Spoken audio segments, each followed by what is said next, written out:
Hey guys, here's another game that is an example of how the Grand Prix refutes the Sicilian at the amateur level. So without further ado, here's the game. E4, C5, the Sicilian, and then I went ahead and started the Grand Prix. So knight C3, uh, D6, and then F4, which is the characteristic move of the Grand Prix. So he hits my pawn. I develop my knight since the pawn is already defended. Then he does this slightly weird move, which is not characteristic of the Sicilian. When people play this move, I feel like they lost hope on their attempt to play the Sicilian.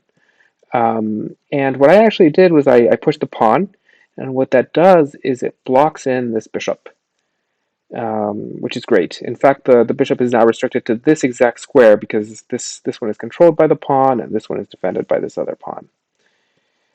He develops his knight. I develop my bishop, and he does this. In the early days when I was playing the Grand Prix, I would ignore this move, but now I'm super paranoid about a6. And the reason for that is that the next move is going to be, or at least if the opponent knows what they're doing, the next move is going to be b5.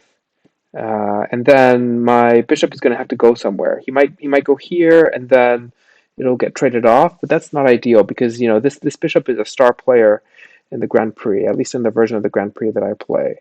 So that's no good.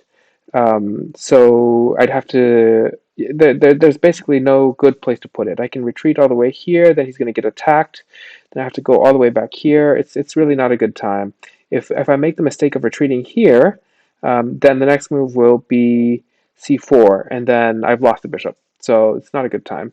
This move a6 looks like it's just meant to prevent, my bishop or knight from coming in here, but it's actually a much more poisonous move. It's coming to get my bishop.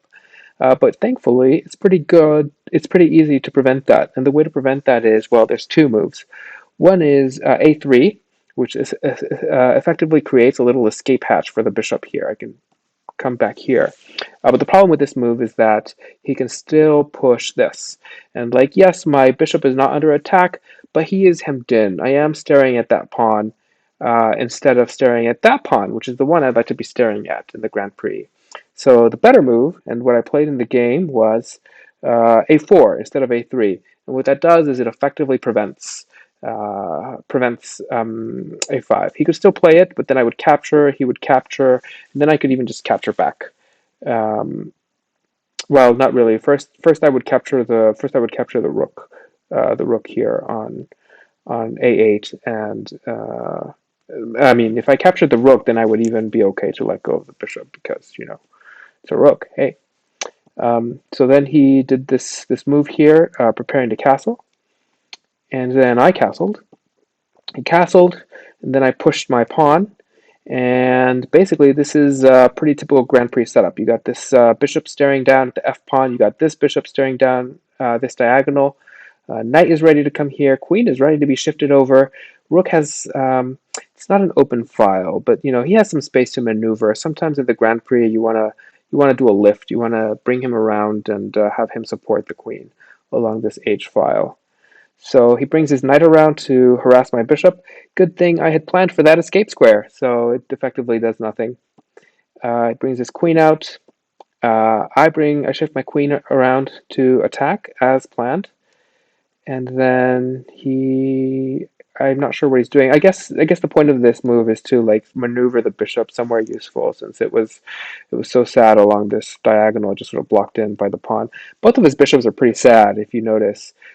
So this one is just locked in by the pawn. This one's blocked in by the knight.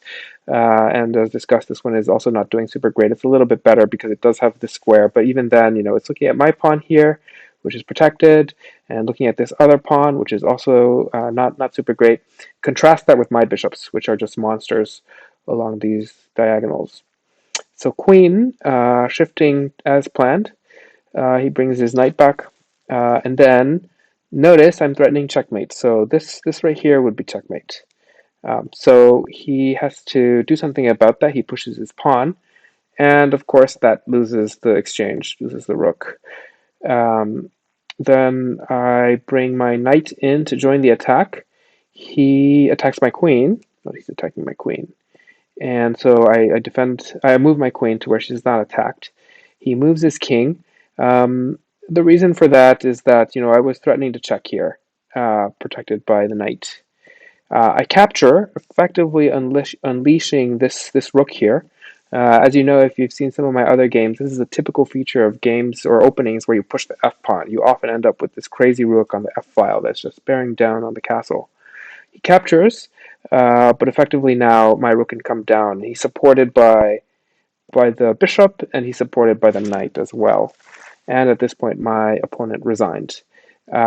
We can take a look at analysis to see, and basically Stockfish is reporting mate in 5, so there was nothing to be done here. Capture is here. Stockfish reports the best move is this interference move, but then I would just capture. This another interference move, capture.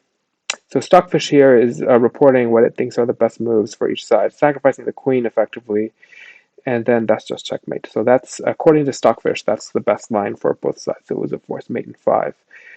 Um, so that's the game. As I said before, the Grand Prix is just a monster opening. It just generates crazy attacks, as you saw. The bishop, the other bishop, the queen, and then this knight. Oh, sorry, this knight, and of course the rook that comes along the f file.